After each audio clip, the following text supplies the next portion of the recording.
अस्सलामुअलैकुम। हम आज एक नई वीडियो के साथ हाजिर खिदमत हैं। फाइलम पोरीफेरा ये इनवर्टिब्रेट ज़ूलॉजी का सबसे पहला फाइलम है जिसके अंदर सिर्फ और सिर्फ सेलुलर ऑर्गेनाइजेशंस को मेंशन किया गया है। इसमें कोई ऑर्गन, कोई टिश्यू या दीगर स्ट्रक्चर्स की टोटल डेफिशिएंसी होती है। तो याद रखिए कि फाइलम पोरीफेरा को first time in the history mister Robert Brad ने प्रपोज किया, सजेस्ट किया था, जबकि बाद में इसके अंदर कुछ क्लासिफिकेशन या चेंजेस की गई थी। तो आइए दोस्तों देखते हैं फाइलम पोरीफेरा को पोरीफेरा क्यों कहते हैं। यही इसका सबसे बड़ा फैक्टर है, मेजर फैक्टर इसका सबसे यही है। फैक्टर्स की तरफ है, हाउ आर पोरीफेरा रिकॉग्नाइज्ड। ये एक तो फैक्टर्स ऑफ पोरीफेरा के हवाले से क्वेश्चन आ सकता है, दूसरा रिकॉग्निशन ऑफ पोरीफेरेंस के हवाले से आ सकता है। Naming, there is the first factor. इनको नाम क्यों दिया गया है? एक्चुअली पोरीफेरा का वर्ड लैटिन लैंग्वेज के दो वर्ड से ड्राइव किया गया है। कंपोरस, दैट मींस पोर, सुराख रखने वाले। दूसरा फिरा, फिरा मींस टू बेयर, किसी चीज की मलकियत होना, रखना। तो दैट्स व्हाई इन दो वर्ड्स को अगर आप इकट्ठा करें तो पोरीफेरा का वर्ड लैटिन लैंग्वेज के अंदर यूज किया जाता है, जिसका मानी अमूमन की हम करेंगे these are pore bearing animals. ये सुराखदार जानदार होते हैं, बॉडी सुराखों से फिल्ड होती है। जबकि हम कॉमन लैंग्वेज में या आम नाम इन्हें स्पॉन्जेस का भी देते हैं। तो जहां पर ये पोर बेयरिंग एनिमल्स है वहां इन्हें हम स्पॉन्जेस भी कहते हैं। स्पॉन्जेस की आप मिसाल हमारे इलाकों में गद्दा या सोफा इस्तेमाल होता है। उसे प्रेस करें, हवा पानी बाहर निकल जाता है, उसे हम रिलीज करें दोबारा एंटर हो जाता है, ज्यादा ये स्पॉन्ज होती है, स्पॉन्जेस टाइप होती है। दूसरा बड़ा फैक्टर हैबिटेट। ये हर किस्म के हैबिटेट में एग्जिस्ट कर सकते हैं। Mostly they are all aquatic, सभी के सभी पानी के अंदर रहती हैं, लेकिन याद पहचानते कैसी भी हैं which are terrestrials, जो खुश्की के माहौल पर रहने की भी एलियत रखती हैं। तो टोटल फाइलम पोरीफेरा के पोर बेयरिंग एनिमल्स की तादाद लगभग 10,000 या मोर देन 10,000 है। उन्हीं 10,000 में से फ्रेश वाटर स्पीशीज की तादाद 150 है, जबकि मेरीन वाटर स्पीशीज की तादाद 9,850 है। 950 तादाद इनकी मेरीन वाटर के अंदर पाई जाती है, जबकि 150 स्पीशीज इनकी फ्रेश वाटर के अंदर पाई जाती है।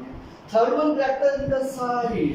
ये साइज के लिहाज से डाइवर्स होती है, मुख्तलिफ किस्म के। मसलन ये फ्यू मिलीमीटर तक वाइड होते हैं, चंद एक मिलीमीटर इनकी चौड़ाई, जबकि 1 मीटर तक इनकी लंबाई या 1 मीटर से भी ज्यादा की लंबाई के मालिक हो सकते हैं। लिहाजा हम कह सकते हैं if they are more than 1 metre tall तो इनका ताल्लुक मैक्रोस्कोपिक बॉडीज या बड़े साइज कद्दो काबत बड़ी किस्मत रखने वाले एनिमल के साथ होता है। सिमेट्री के हिसाब से बात करें, दो तरह से हैं, दो में से एक फैक्टर एक वक्त में इनके अंदर एग्जिस्ट करेगा। नंबर 1 दे आर एसिमेट्रिकल, इनकी कोई शक्ल शुबात होती ही नहीं है, कोई management arrangement of body part इनकी बॉडी के अंदर नहीं होती। Second one they are radial symmetric animals, या फिर ये रेडियल सिमेट्री रखती होती है। सेल टाइप्स की तरफ आए, नेक्स्ट फैक्टर इनकी बॉडी के अंदर सिर्फ 3 किस्म के सेल होते हैं, पिनेकोसाइट्स, सेकंड वन मेसेनकाइमा और थर्ड वन इज कोएनोसाइट्स।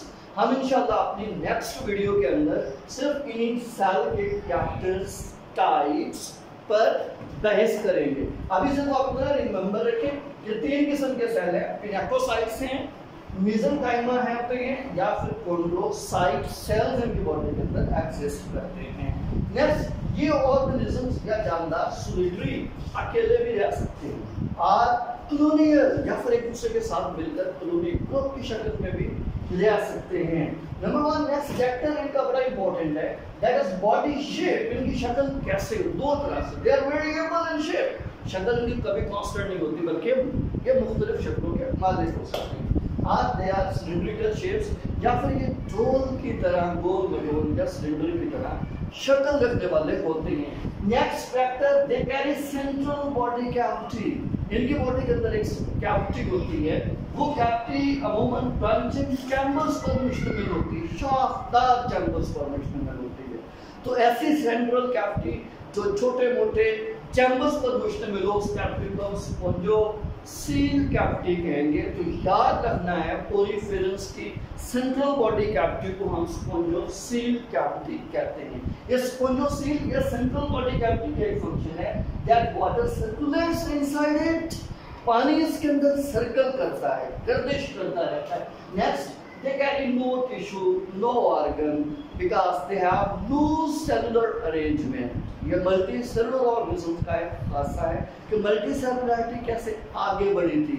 लिहाजा ये सबसे पहला इन्वर्टिब्रेट फाइलम है इसमें सेल्स मैंने करके ना तो टिश्यू बनाते हैं और ना ही किसी किस्म का कोई ऑर्गन डेवलप कर सकते हैं।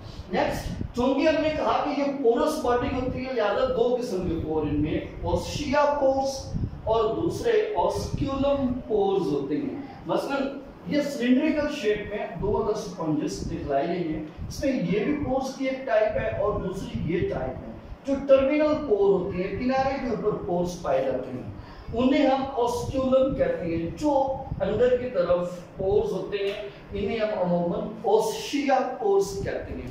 बाय डेफिनेशन और बाय कंसेप्ट अगर आप सीखना चाहें तो ओशिया ऐसे पोर है जिनके जरिए पानी स्पोंजोसील कैविटी में या स्पंज के अंदर या पोरिफेरल बॉडी में दाखिल होते हैं।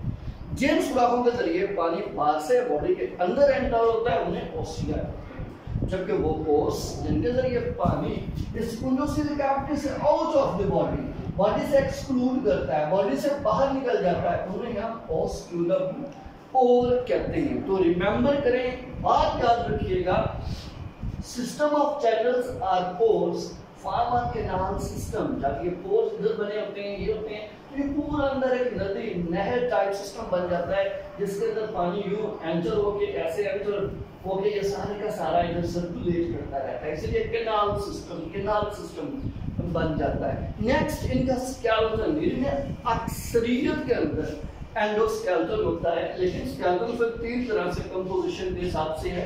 नंबर 1, कैल्केरियस स्पाइक्यूल्स, ये ऐसा स्केलेटन है जो कैल्शियम कार्बोनेट का बना होता है।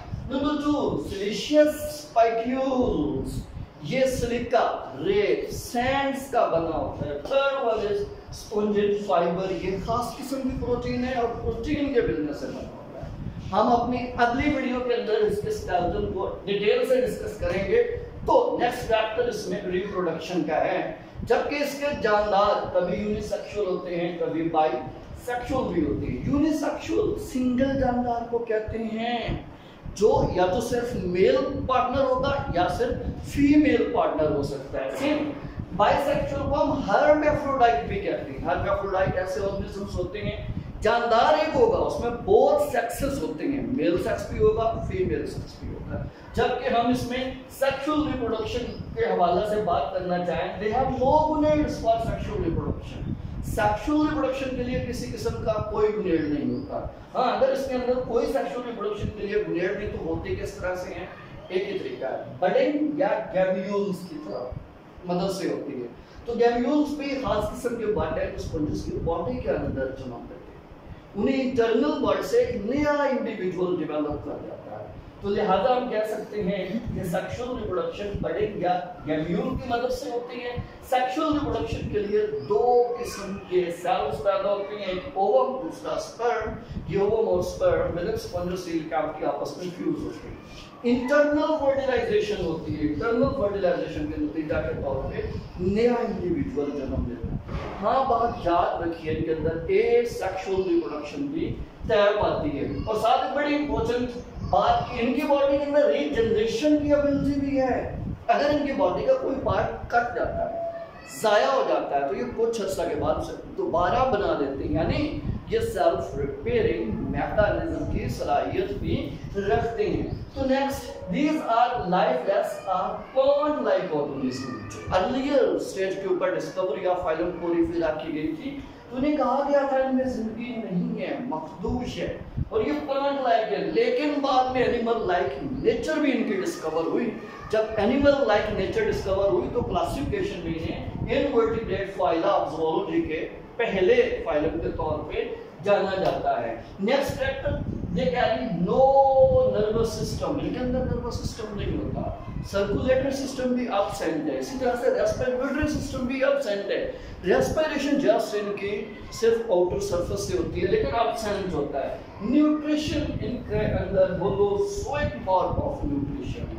होलोजोइक न्यूट्रिशन ऐसी होती है जिसमें जानदार 5 मुख्तलिफ स्टेप्स की मदद से खुराक को बॉडी के अंदर ले जाते हैं, जिनमें से पहला स्टेप इंजेक्शन, दूसरा डाइजेशन, तीसरा सिमुलेशन और फिर चौथा इसमें डेफिकेशन या इंजेक्शन होता है। इन स्टेप्स के जरिए जो न्यूट्रिशन टैप आती है उसे हम होलोजोइक न्यूट्रिशन कहते हैं। एक आखिरी बात इसके एवोल्यूशनरी पॉइंट ऑफ व्यू के हवाले से कि this phylum have been originated during Precambrian period.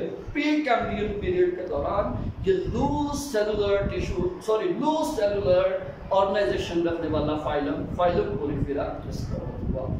Thank you for watching my YouTube channel. Please subscribe it. Thanks.